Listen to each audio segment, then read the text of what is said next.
Damn. And allegedly, I'm gonna say allegedly, she had a threesome with Diddy and his own mama slash auntie, and she had a threesome with Nelly and Diddy.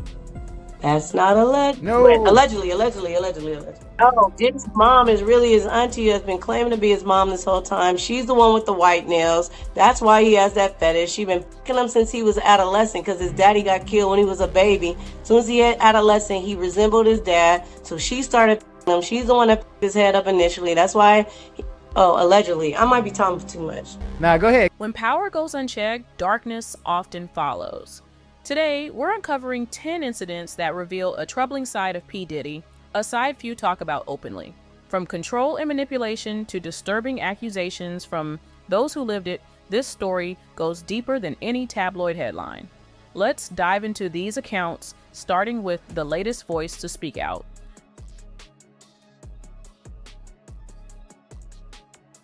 Well, tell me what it was like when you went to your first, what did they call it? Well, freak offs, of course, but it was a white party. Like, Yes. you knew it as a white party. Right. Okay, so you're Yeah. going in thinking like, hey, we're Right, just because- about to have fun. Right, It's I'm- gonna be lit. I'm getting paid I to love be everyone around in Bad Boy. everybody. Hello. Right. So what Yeah. was that like? You get there, you're like, okay. Yeah, you're going so there, you know, you're I'm like, I'm gonna chilling. get paid $500. I get to be with everybody. You know, Anthony was at the house. I get to, you know, like just walk around and be me. And so they sent a car service for me to our apartment in Manhattan, which drove us to.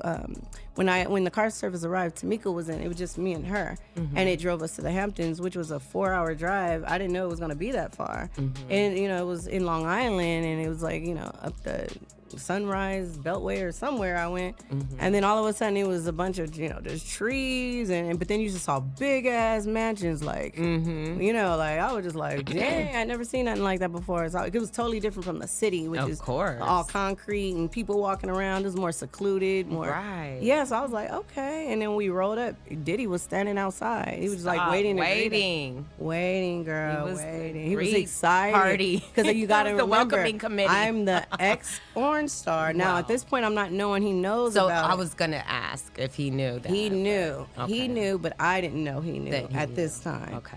So he's like the ex-porn star, and then I was one of the hottest dancers in Manhattan because Manhattan is only 13 miles by 11 miles wide. And so when you get a name going in Manhattan, it's not like LA where it's all spread out. Like, it's just literally right here. Right. And so my name was Sasha. The club gave me that name, Sasha. And I have Diddy announcing me at his white party since 2004 as Sasha. The 10th accuser sheds light on the infamous white parties hosted by Diddy, events that, at first glance, seem like high-class exclusive gatherings filled with celebrities, luxurious decor, and a promise of unforgettable nights. To the uninitiated, these parties appeared as the epitome of glamour, the place to be seen and to mingle with the biggest names in entertainment. But, according to her account, beneath the polished facade was a much darker reality. She alleges that these events would eventually morph into what she chillingly describes as freak-offs, where the night would take an unexpected and disturbing turn. As the evening progressed, guests allegedly felt pressured to engage in explicit acts, often left feeling they had little choice but to comply. She describes an atmosphere that went from intoxicatingly glamorous to uncomfortably coercive, where Diddy's influence was palpable, transforming the space from a social event into something far more intense and unsettling. This account aligns with other stories shared by those who've attended Diddy's parties, suggesting a pattern where attendees describe a gradual shift in the vibe, as if there were an unspoken expectation to indulge beyond their comfort zones. Former associates have also alluded to a pervasive sense that refusing could have consequences, with Diddy's presence casting a powerful, almost intimidating influence over the night's events. The accuser's experience with these freak-offs highlights a culture where power dynamics were skewed, leaving individuals feeling vulnerable and trapped within an environment masked by celebrity allure. Her story suggests that, for Diddy, these gatherings weren't just parties, but opportunities to exercise control, blurring lines, and leaving attendees with far more than they'd bargained for when they accepted the invitation to his exclusive white parties.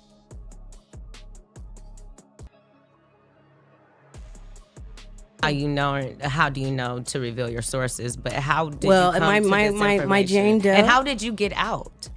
Okay, well, initially I was just go-go dancing. It was just, above board. I got paid my $500. I, went home. I had good stories to tell, all these memories. So you're just dancing at the parties. Just There's nothing dancing, going on, nothing crazy. Or if it You did just happen, I don't drinking? remember. Okay, I'll say that. Because if something happened on the first part, I don't remember. I don't remember to the second party. Right. Yeah, Understood. because every time I drank, it was drugged. Because we were instructed to drink from certain liquor bottles that these are the girl champagne and this the guy drinks. Like, guys don't touch the girls. Like, it was literally separated. Really? Yes. Like according to gender. And we got in trouble. Like, if you got caught on the guy's side, you would get in trouble. Like, no, that's for you over there. You know what I mean? Interesting. And did you see anyone recording? Was there any...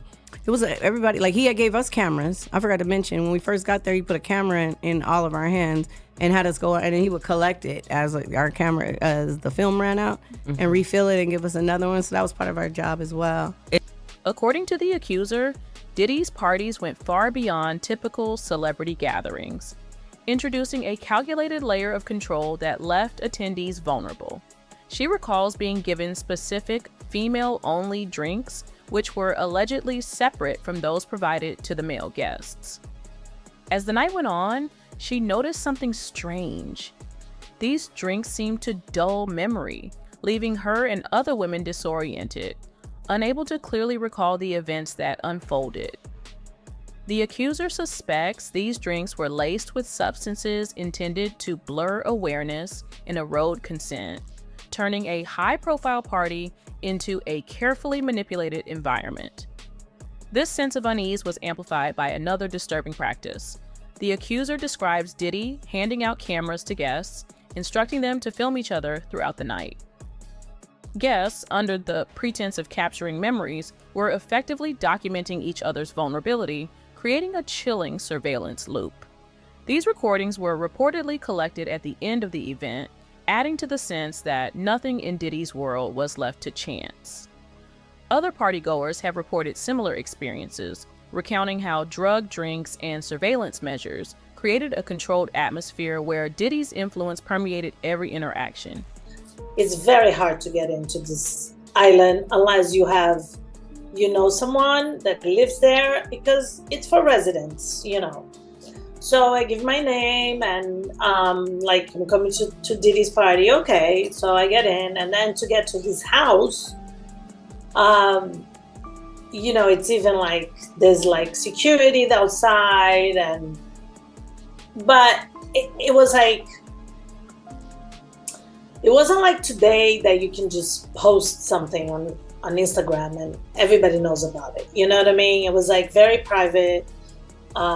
If you knew, you knew. I didn't know more than 50 people. It was very exclusive, In 1999, I was more into this business, and I went to his house party in the Hamptons. You had to give your name somewhere else, not in front of the house, somewhere else, and then a shuttle takes you, So just imagine how nerve-wracking that was. The accuser's account paints a harrowing picture of how surveillance, combined with alleged drugging, was used to erode personal agency, turning guests into both participants and unwitting witnesses to an orchestrated display of control. This level of alleged manipulation raises questions about the true nature of Diddy's parties and the power dynamics at play. In a setting where substances and surveillance were wielded strategically, attendees were left uncertain of what had happened, feeling as though their autonomy had been quietly stripped away, leaving them defenseless in an environment where refusal didn't feel like an option.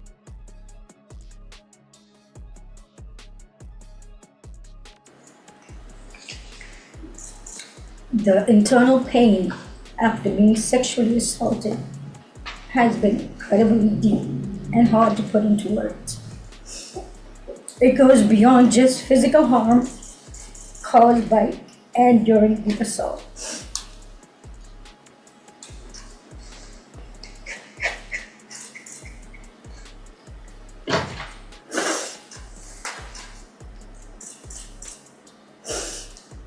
It's a pain that reaches into your very core of who you are and leaving emotional scars that may never fully heal. Some of the hardest parts of this pain are the shame and the guilt I have experienced that plays a negative part in my day-to-day ability to function properly. Being blamed, questioned, and threatened has often made me feel worthless, isolated, and sometimes responsible for what happened to me.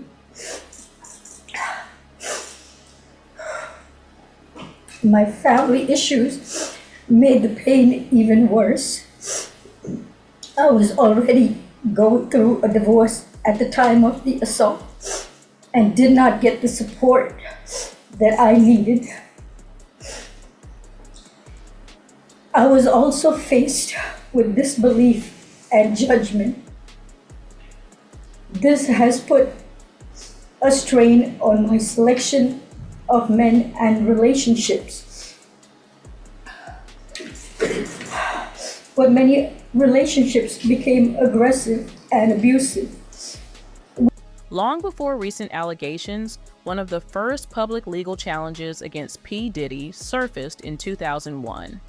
In this case, a former staff member took the courageous step of filing a lawsuit claiming that Diddy had made inappropriate advances, creating an environment that she described as toxic and intimidating.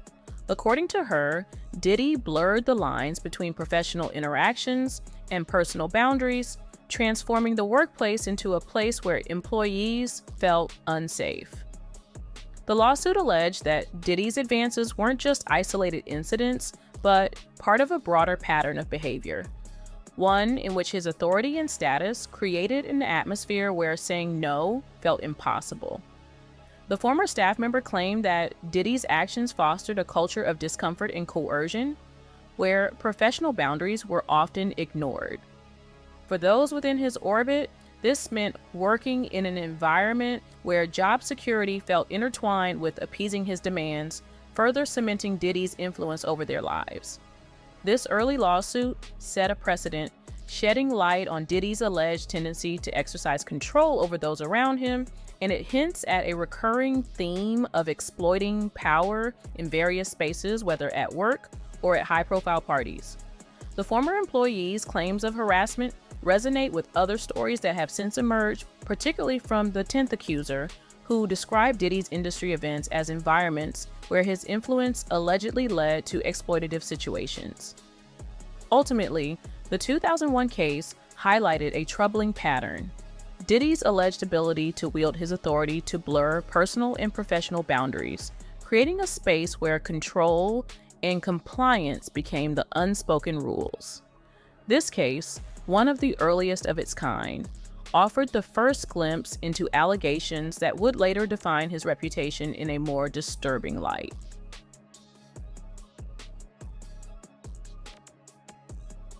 What is the youngest person you've seen there? Okay, I'm glad you asked, because the Jane Doe I'm speaking of, who gave me that information about the trap house, is located in Texas as well. And at the time, she was only 11 years old when she was kidnapped and drugged with jelly beans and flown on a private jet to New York. And that picture with the girl on Diddy's lap with the D&G sweater, that's her. She's 11 years old in that picture. They put those clothes on her. They did her makeup, and they put her on his lap and took that picture. She's 11 years old. He ended up keeping her till she's 14. She's had 2 kids by him. No. And this is She believes that his oldest daughter, Chance, is her daughter. She said she had a threesome with Diddy and Nelly. Sorry, Ashanti. Ooh. And she believes the baby is either Nelly's or Diddy. Allegedly. Right. Allegedly. Mm-hmm. Totally allegedly. Mm-hmm. But she wants a DNA test done, and that's going to be coming out. She's also was the same girl that at the parties Diddy had on the table nude while they had food and fruit on her, and we all ate off of her. She's 14 in that picture, but we all thought she was a grown woman. I even slurped a strawberry off of her.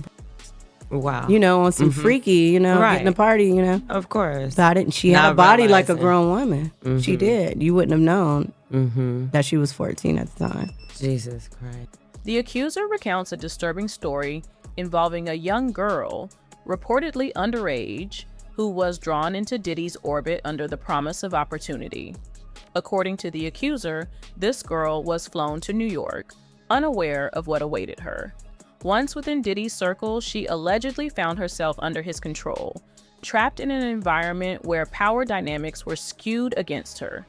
The accuser describes the situation as exploitative, with the girl's youth and vulnerability making her especially susceptible to manipulation. This story resonates with the experiences of Cassie, who was signed to Diddy's label at a young age and later entered into a long-term relationship with him. Cassie's silence and eventual decision to part ways with Diddy have fueled widespread speculation about her experience, with many interpreting her departure as an escape from a relationship allegedly marked by control and dependency. Though Cassie has never publicly detailed her own experiences, her journey reflects a familiar theme of grooming, where power and influence are used to manipulate younger individuals. The accuser's story, combined with the silence of figures like Cassie, highlights a troubling pattern where individuals enter Diddy's world only to find themselves caught in a web of control that extends far beyond professional mentorship. By allegedly targeting individuals at pivotal, vulnerable stages in their lives, Diddy's influence could deeply impact their sense of agency, making them feel as though their future success depended on compliance. Ultimately, this account and others like it draw attention to an alleged cycle of grooming and control within Diddy's circle, where young, impressionable individuals are introduced to a world that may initially promise opportunity, but ultimately compromises their freedom.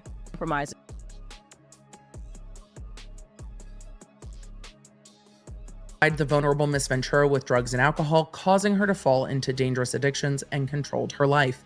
Combs took control of all aspects of her life, from her healthcare to her career opportunities, making her completely beholden to his demands. Moreover, the complaint describes that Mr. Combs was a serial domestic abuser who would regularly beat and kick Miss Ventura, leaving black eyes, bruises, and blood. Others in Mr. Combs's ambit witnessed this abuse but said nothing. And if they also worked for the record label, this is why all of the companies are also being sued here, not for every single cause of action, but for some of the causes of action, the businesses are roped into, which might have given them jurisdiction in New York. Others in Mr. Combs's ambit witnessed this abuse but said nothing, leaving Miss Ventura isolated and afraid of the repercussions she would face if she spoke out or reported the abuse. In typical fashion for an abusive partner like Mr. Combs, following his violent attacks, he would become remorseful, seek to hide the evidence of his abuse, and would shower Miss Ventura with lavish gifts, the complaint contends.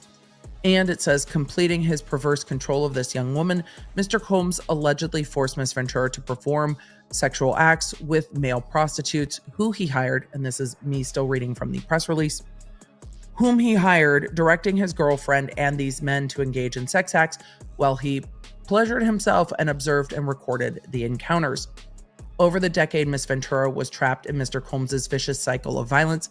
She repeatedly tried to escape his hold, but was always dragged back to him, sometimes through threats to her career, and other times with threats of violence towards her and others. According to the complaint, after she was raped by Mr. Combs in the fall of 2018, Miss Ventura was finally able to escape his abusive stranglehold on her life. However, this is not without serious damage to her reputation, her career, her friendships, her mental health, and her physical well-being. The accuser's recollection of seeing Cassie Ventura at Diddy's events introduces another layer to the narrative, one that revolves around control and isolation. Cassie, a singer and model who signed with Diddy's label at a young age, went on to have a lengthy and complex relationship with him, marked by rumors of emotional manipulation. Sources close to Cassie have long hinted that Diddy exercised significant influence over both her personal life and career, allegedly dictating whom she could interact with and the choices she could make. Cassie's story reflects a pattern of dependency and isolation that the accuser and others have described, with Diddy allegedly fostering an environment where young women became increasingly reliant on him for guidance, resources, and even social connections. Under his influence, Cassie's career stalled at times, with projects delayed or shelved, leaving many wondering if her professional path was intentionally restricted. Diddy's alleged control reportedly extended into her personal life as well, impacting her relationships and interactions outside his circle. Despite her public success, Cassie's long silence about her time with Diddy has fueled speculation, suggesting that the influence he wielded over her life was far more invasive than initially apparent. For the accuser, seeing Cassie in Diddy's orbit was a cautionary sign, a reminder that his power over young women extended beyond professional mentorship, fostering what appears to be a cycle of dependency and limited autonomy. Cassie's eventual decision to leave Diddy and start a new chapter in her life serves as a powerful statement, hinting at the liberation she may have found outside his reach.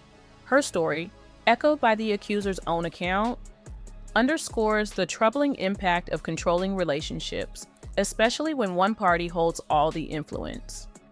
Together, these stories reveal a culture within Diddy's circle that leaves young women feeling isolated, silenced, and tethered to his control in ways that compromise their independence.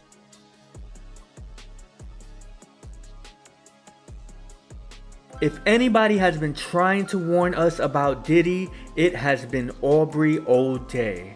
As you might already know, Aubrey has had a history of speaking out against Diddy ever since she was kicked out of her group Danity Kane in 2008 by Diddy himself. Just 2 years ago in 2022, Aubrey told the Call Her Daddy podcast that her being fired was related to her refusal to fulfill non-music related requests for the rapper. Ironically, this interview is also no longer available on YouTube, but you can find a clip on Instagram, which I have provided in the description box below. As you know, last week on Monday, September 16th, Diddy was arrested in New York City, and hours after the news broke, Aubrey shared a hopeful tweet saying the following: "The purpose of justice is to provide an ending and allow us the space to create a new chapter.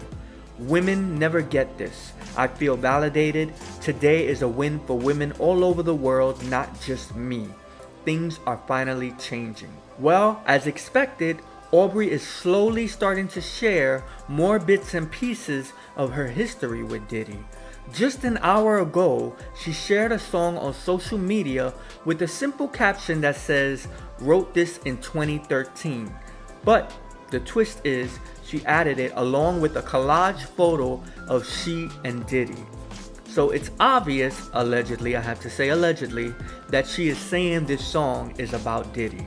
Allegedly. Now, while I can't play the actual song for you on YouTube due to copyright, I have provided the link that she provided on Twitter to the song in the description box below, but I'm going to read you the lyrics so we can discuss this. In the 1-minute clip that she shared on social media, she starts off singing, "Named your price, and as soon as I signed, it was higher. There's no escape, this street's one way, leading to a dead end covered up in dead men.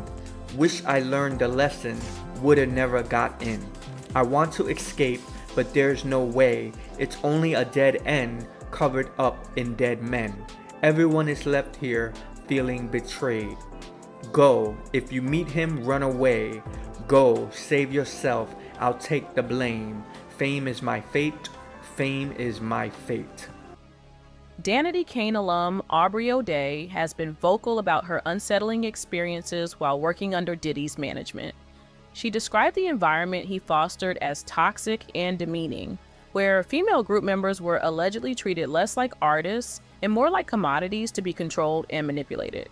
According to Aubrey, Diddy allegedly encouraged an atmosphere where objectification was routine, and female performers were pressured to conform to expectations that had little to do with their talent or ambitions. Aubrey's experience highlights a broader pattern that aligns closely with the account of Diddy's 10th accuser. Both women's stories point to an environment where respect was lacking, and women found themselves in a precarious balance between compliance and their desire to succeed. For Aubrey, Working with Diddy reportedly involved a series of degrading situations where she and her group members felt like disposable assets rather than valued performers. She described feeling as though their worth was contingent upon meeting Diddy's expectations with little regard for their personal boundaries or well-being. The similarities between Aubrey's experience and that of other accusers illustrate a troubling pattern within Diddy's sphere, where influence allegedly translated into a culture of disrespect and exploitation. The stories emerging from multiple women in Diddy's circle reveal an alleged environment where young female artists were pressured, objectified, and at times manipulated, reinforcing a narrative of control and devaluation. It's just to capture memories, or Yeah, just take capture... picture. Paris Hilton one time, she was so cute. She had me take her picture like 3 or 4 times. She was like, no, okay, I like it. And she's like, oh, I like that one. It's cute. She's like, that's cute. It's hot. That's hot. Shout out to Paris. I love her. Yeah, it's hot. Yeah. So when you're getting there, so Anthony introduces you. You get to a bad boy. So no, you get to Tamiko. Yes, because I was also go-go dancing in a regular club circuit. So I was exotic dancing at Larry Flynt's Hustler Club, but I was also booking regular club gigs. You know, they put you in a swing, or they have, you've been to clubs, Right. and in New And York, then just, it's really like, Cali is slow. Like we just barely, not, a few years ago getting up on it, but New York been doing that. So I was also go-go dancing. So I met Tamiko in the go-go. They all were connected because they're all from New York. So okay, I don't know who talked to who to say, talk to her because she's his girl and everything. I don't know how it got orchestrated, but it did. And every time I got paid, the money got put in Tamiko's hand, and then she would pay me. And then I would always see Diddy hand it to her. I would always wonder why he just wouldn't hand me my own money myself, but he never did. So not to label Tamiko, but it sounds like she was kind of like, I don't know, maybe an assistant. I don't want to say a madam. Yeah, like a handler. Allegedly, a handler. Allegedly, Yeah. So she just, Allegedly. So you would... The accuser's story of having her pay funneled through a handler to control her finances reveals a troubling method of manipulation and control. She describes how this intermediary managed her earnings, leaving her reliant on Diddy's approval to access her own money. This practice is not an isolated incident.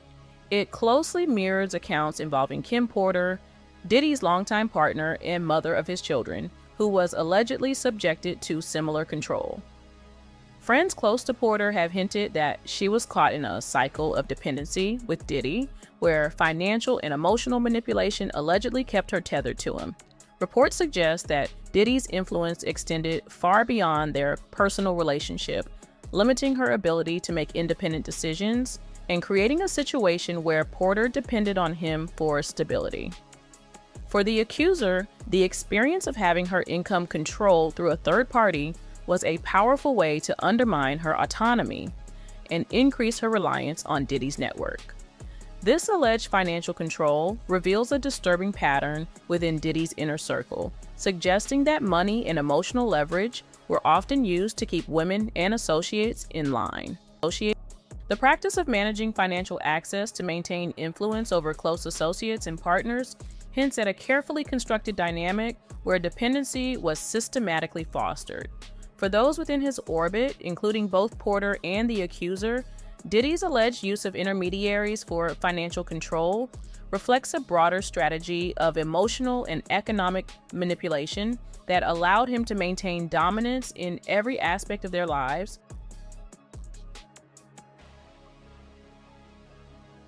He asked me and I was excited.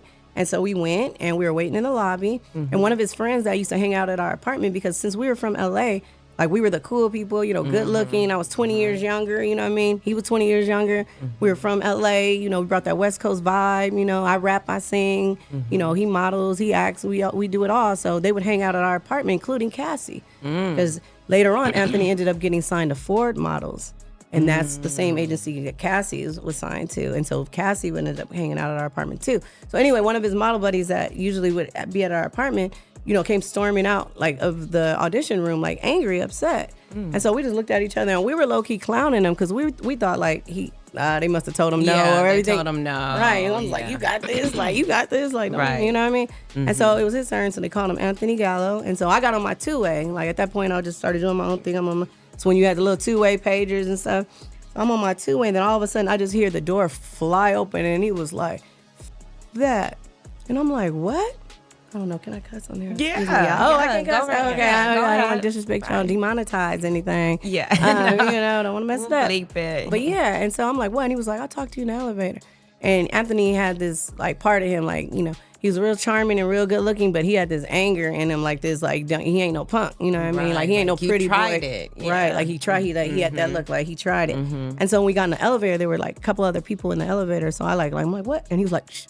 So I knew to be quiet. So I didn't say nothing. Like, we'll talk later. Right. And so when we got down in the elevator and everybody left, we got out the elevator, then that's when he was like, man, he tried to ask me to suck his. And I'm like, who? Right away. Yeah, he just turned to me and right was off like, the he gate. just turned to me and said, he tried to ask me to suck his. And I said, who asked you to suck his? And he said, Puffy. It's back then he was, Puffy back then. And I'm like, he did? Like, I'm like, I wasn't disbelief. Like, he did, but I knew Anthony wouldn't play about nothing like that. You know what I mean? I'm or like, be that upset. yeah, exactly. I'm like, he did? And he goes, yeah. And I'm like, he was like that. He was like, you know me, I ain't going that way. I don't give a what it is. He was cussing all the way. I mean, he even cussed out the taxi driver on the way home. He was cussing. He was mad. In a startling account, the 10th accuser revealed that her boyfriend, Anthony Gallo, was allegedly propositioned by Diddy during a casting session. According to her, what began as a professional opportunity quickly took an uncomfortable turn when Diddy allegedly made explicit advances toward Gallo. The accuser recounted Gallo's anger and disbelief as he left the meeting, shaken by the experience. This allegation aligns with ongoing rumors that Diddy has a history of using his authority to pressure individuals, regardless of gender. Stories have circulated in the entertainment industry suggesting that Diddy's influence extends beyond the professional, with claims that he allegedly exploits his status to create scenarios where individuals feel unable to refuse his advances. For those aspiring to build careers under his mentorship or within his influential circle, his alleged advances place them in an impossible situation, one where rejecting his request could mean jeopardizing their futures. The accuser's story of Gallo's experience adds depth to a recurring theme: the alleged misuse of power to blur the lines between professional and personal boundaries. The situation Gallo faced emphasizes how Diddy's influence created an environment where his desires were reportedly prioritized over others' comfort, leaving individuals feeling trapped within a dynamic they couldn't easily escape. This alleged abuse of authority is a powerful reminder of how influence, when wielded improperly, can create lasting harm and raise serious ethical questions about the responsibilities of those in positions of power.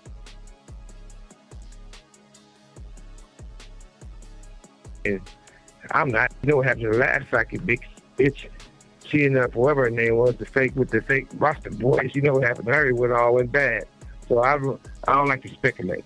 So I just tell the truth how it is. Now, from your perspective, though, you actually spend time with Diddy. When you used to go to New York, you would spend time with him, and he would spend time with you. When he would come, you guys would go hang out together with obviously other peers. Did you notice anything around Diddy where you said, this is a little bit, obviously there's a woman, you're having a good time, you're partying, you're doing your thing, but did you ever see anything where it was out of line, where you said, I think this guy likes men, or I think he likes certain things that's a little weird? Well, all due respect to Puffy, you gotta realize one thing. He didn't start off like that. I'm quite sure somebody taught him that, and that's more deep in the industry. You guys who got involved with a lot of people who was their mentors, instead of having a guy to mentor your own father, they was having these guys they mentored. And when that happens in the industry, it was done to them, they do to the next person. So I felt that Puffy was a regular, normal guy. And then when he started hanging with the guys in the industry, they did things to him. And then allegedly, he did things to Usher. It goes on and on. But we got to stop this pointing the finger at the person who gets caught with their hand in the cookie jar. Where did it start from? And see, people don't want to touch on those angles that they started being the major executives who run these labels. So you guys want to speak on the people who got thrown under the bus, the sacrifice lamb. Okay, well, that's actually very insightful for you to give that perspective. So if you're saying what Diddy did to Usher or what Diddy did to Bieber, that we've seen these videos, not necessarily what he did, but the stories where he's living with them at 13. If he was their mentor, who was Diddy's mentor? We know some of the big names. Beyond the individual accusations lies a pervasive whisper network within the music industry. An undercurrent of rumors and quiet warnings about P. Diddy's alleged behavior. For years, these whispers have painted a picture of coercion, manipulation, and exploitation, where those in his orbit felt compelled to conform to his demands. These accounts, though largely unspoken in public forums, hint at a culture of fear that surrounded Diddy, particularly affecting young women who were new to the industry or hopeful for a career boost through his powerful connections. The 10th Accuser's account aligns closely with these industry rumors, reinforcing long-standing claims of Diddy's alleged misuse of power. Insiders have hinted that stepping into Diddy's world often came with unspoken conditions, where influence and opportunity were allegedly leveraged in ways that left individuals feeling vulnerable and pressured. These stories, though never brought to trial, have accumulated over the years, creating an unshakable narrative that continues to shadow Diddy's public persona. For those in the industry, these whispers serve as a quiet warning, a reminder that influence and control often come at a hidden price. The accuser's accounts provide a voice to this network of unverified yet persistent stories, revealing a broader alleged pattern of abuse and control that contrasts sharply with Diddy's polished image. Though officially unproven, these long-standing rumors deepen the impact of each accusation, suggesting that behind the fame and success lies a troubling power dynamic that has remained hidden in plain sight for years. The 10th Accuser's account serves as a powerful starting point for understanding the allegations that have haunted P. Diddy for years. Each story shared by her and others illuminates an alleged culture of control, coercion, and exploitation within his world. As more voices speak out, it becomes essential for fans and the industry alike to examine these patterns critically. Power, wealth, and influence should never be shielded from accountability. With every new accuser, we're reminded that silence allows exploitation to thrive. It's time for these stories to be taken seriously, for the sake of those who suffered, and for an industry that must learn to protect its most vulnerable members.